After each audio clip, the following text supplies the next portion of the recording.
Hello viewers, welcome to my channel. आज हम C James Jensen की बुक आपकी अवचेतन मन की शक्ति से आगे का 11 चैप्टर आधुनिक युग में मानसिक स्वास्थ्य पढ़ने जा रहे हैं। पिछले 40 वर्षों से मानसिक विज्ञान संस्थान ने प्रमुख दवाओं की खोज और मानसिक विज्ञान संबंधी शोध को आगे बढ़ाने में किसी उत्प्रेरक के जैसे काम किया है। उपचार में चेतना की भूमिका विषय पर किए गए हमारे अनुसंधानों ने मन किस तरह स्वास्थ्य को प्रभावित करता है इसकी वैज्ञानिक समझ विकसित करने में महत्वपूर्ण भूमिका निभाई है। हमारे इस काम ने इस किनारे पर पड़े विचार को कि मन और शरीर के संबंध ही उपचार का आधार है आगे बढ़ाने और केवल अमेरिका के स्वास्थ्य केंद्र में ही नहीं, इसे सारी दुनिया में लोकप्रिय बनाने में खासी मदद की है। करुणा और ध्यान विषय पर आधारित हमारे मौलिक शोध ने नई वैज्ञानिक दृष्टि और नई विधियों को जन्म देने का काम किया है, जिनके द्वारा हम अपनी क्षमता जैसे सर्वोच्च तक ले जा सकते हैं। इसे जाना जा सकता है। समय और स्थान के परस्पर जुड़ाव ने पारंपरिक तथ्य वास्तविकता की प्रकृति को चुनौती दी है और अब यह भौतिक की मुख्य धारा में अपना स्थान बनाता जा रहा है। प्रकृति के चिरस्थायी रहस्य जैसे पूर्वानुभूति, मृत्यु के बाद जीवन, प्रार्थना और उपचार तथा परिवर्तनकारी अनुभवों पर की गई हमारी अग्रणी खोजों ने वैज्ञानिक जांचों के ढेरों रास्ते खोल दिए हैं। संक्षेप में कहा जाए तो आईओएनएस ने मानव के बारे में और वास्तविक जगत के बारे में हमारी समझ के दायरे को लगातार विस्तृत किया है। हम मन और चेतना के बारे में पढ़ते आ रहे हैं। मानसिक अवस्था किस तरह शारीरिक उपचार के लिए काम करती है, इस विषय में वैज्ञानिक प्रमाणों की संख्या बढ़ती ही रहेगी। आइए डॉक्टर मर्फी के अध्याय आधुनिक युग में मानसिक स्वास्थ्य का मजा ले। इस अध्याय के अंत में मैं स्वोपचार का अपना अनुभव आपके साथ साझा करूंगा, जिसे मैंने 1981 में अनुभव किया था।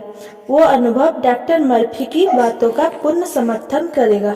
हर व्यक्ति शरीर की उपचार प्रणाली और उससे जुड़े मानवीय मामलों को अवश्य करना चाहता है। ऐसा क्या है जो उपचार करता है? ये उपचार शक्ति कहाँ छिपी रहती है? ये प्रश्न अक्सर सभी के द्वारा पूछे जाते हैं। इनका एक ही उत्तर है, उपचार की वह शक्ति जो सभी व्यक्तियों के अवचेतन मन में पाई जाती है। जैसे ही बीमार व्यक्ति की मानसिकता बदलती है, शरीर में इस शक्ति का प्रवाह होने लगता है और मरीज स्वास्थ्य के और अग्रसर होता है। आज तक किसी भी मानसिक या धार्मिक विज्ञान चिकित्सक, मनोवैज्ञानिक या मनोचिकित्सक ने मरीज को स्वयं ठीक नहीं किया। मनोचिकित्सक और मनोवैज्ञानिक मरीज के मानसिक अवरोध को दूर करने का प्रयास करते हैं ताकि उपचार शक्ति के प्रवाह द्वारा व्यक्ति अपनी पूर्वावस्था अर्थात पूर्ण स्वास्थ्य को प्राप्त कर सके।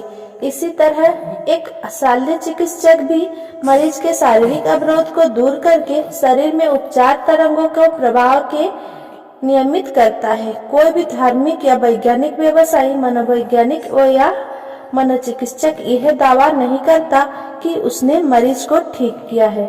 इस उपचार शक्ति को प्रकृति, ईश्वर, रचनात्मक बुद्धि और अवचेतन की शक्ति जैसे नामों से पुकारा जाता है। मानसिक, शारीरिक और भावनात्मक अवरोध को दूर करने के लिए कई विधियां अपनाई जाती है। ये अवरोध उपचार शक्ति को आपकी ओर आने से रोकते हैं।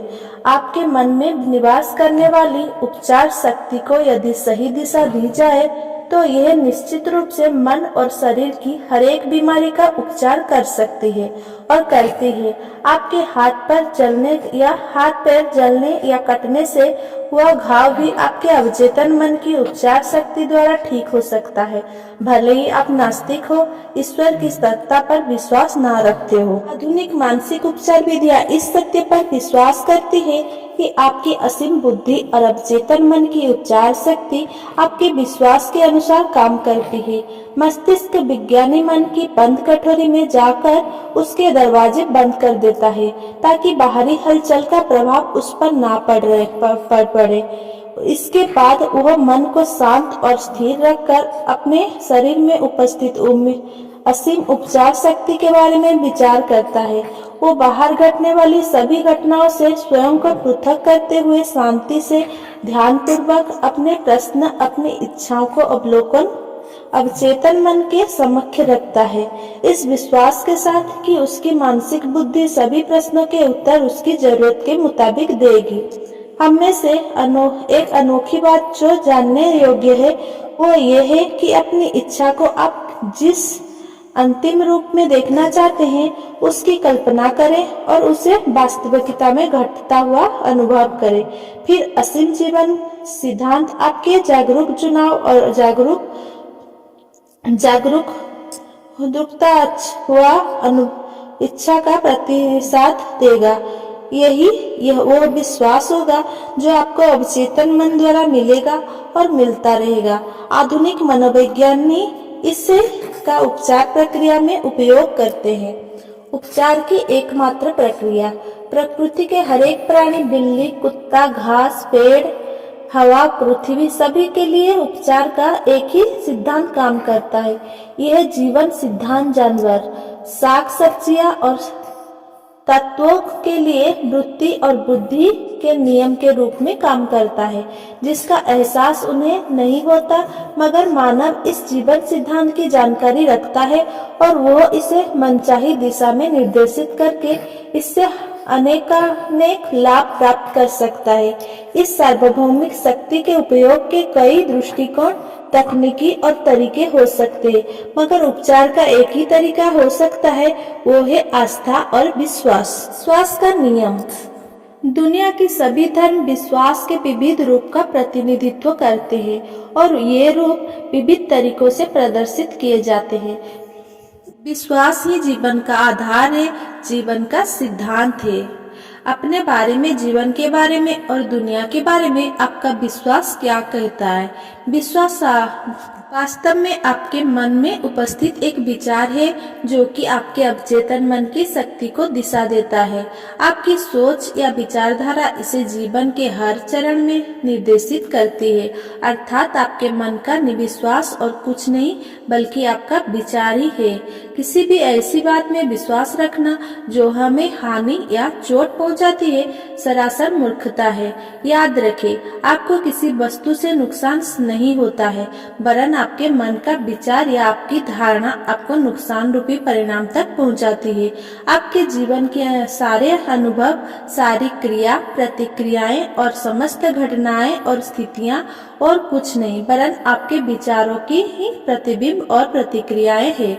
अभिपुष्टि और निर्देशित मानसिक चित्रण चेतन और अवचेतन मन के संयुक्त कार्य है, जिन्हें वैज्ञानिक प्रक्रिया द्वारा निर्देशित किया जाता है। अभिपुष्टि या समर्थन, जिसे सकारात्मक कहते हैं। सकारात्मकता चेतन और अवचेतन मन के एकरूपी, सुसंगत और बुद्धिमत्तापूर्ण कार्य है, जिन्हें किसी विशिष्ट उद्देश्य की पूर्ति के लिए निर्देशित किया जाता है।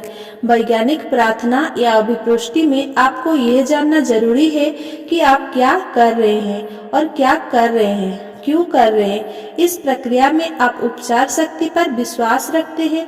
इसी अभिपुष्टि को मानसिक चिकित्सा या दूसरे शब्दों में वैज्ञानिक प्रार्थना भी कहा जाता है। इस प्रक्रिया में आप होश हवास में किसी विचार को चुनते हैं, इस विचार का एक मानसिक चित्र बनाते हैं या कोई योजना बनाते हैं जिसका अनुभव लेने का आप निर्णय कर चुके हैं। आप उस स्थिति का मानसिक चित्र बनाते हैं, उसके साथ भावनाएं संयोजित करते हैं और इस चित्र को अपने अवचेतन मन को भेजते हैं। जब आप मानसिक व्यवहार के प्रति विश्वास बनाए रखते हैं तो आपके प्रश्नों के उत्तर अवश्य मिलते हैं। अभिपुष्टि की प्रक्रिया एक निश्चित मानसिक प्रक्रिया है जिसका एक निश्चित उद्देश्य होता है। कल्पना करते हैं कि आप किसी तकलीफ का उपचार अभिपुष्टि द्वारा करने का निर्णय लेते हैं। आप यह जानते हैं कि आपकी तकलीफ वास्तव में नकारात्मक विचारों के कारण जन्मी है। आपके डर ने उसे पुष्ट किया है, आपके अवचेतन मन में दर्ज किया है। और यह भी कि यदि आप इन विचारों को अपने अवचेतन मन से निकाल बाहर करने में कामयाब हो जाते हैं तो उपचार की प्रक्रिया भी आरंभ हो जाएगी। इसीलिए आप अपनी उपचार प्रक्रिया को अपने अवचेतन मन की ओर मोड़ देते हैं और अपने आप को अवचेतन की असीम शक्ति और बुद्धिमत्ता के बारे में सचेत करते हैं और विश्वास दिलाते हैं कि अवचेतन मन हर स्थिति में उपचार करने की क्षमता रखता है। जब आप इन विचारों को मन में स्थित स्थान देंगे तो आपका डर दूर होता जाएगा और ये विचार आपके मन में जमी हानिकारक धारणाओं को भी खत्म करेंगे। आप उस उपचार शक्ति का धन्यवाद करते हैं जो आप तक पहुंचने वाली है और आप अपना ध्यान तकलीफ से तब तक हटाए रखते हैं जब तक आपको अवचेतन मन से पुनः अभिपुष्टि का कोई निर्देश नहीं मिलता। अभिपुष्टि करते समय आप किसी भी नकारात्मक विचार को अपने पास फटकने भी नहीं देते, ना ही उपचार प्रक्रिया पर किसी तरह का संदेह अपने मन में पालते हैं। ये व्यवहार चेतन मन और अवचेतन मन को एक सूत्र में ले जाता है, जिसके कारण उपचार शक्ति का प्रवाह प्रारंभ होता है। Thanks for watching. Please like, comment, share and subscribe.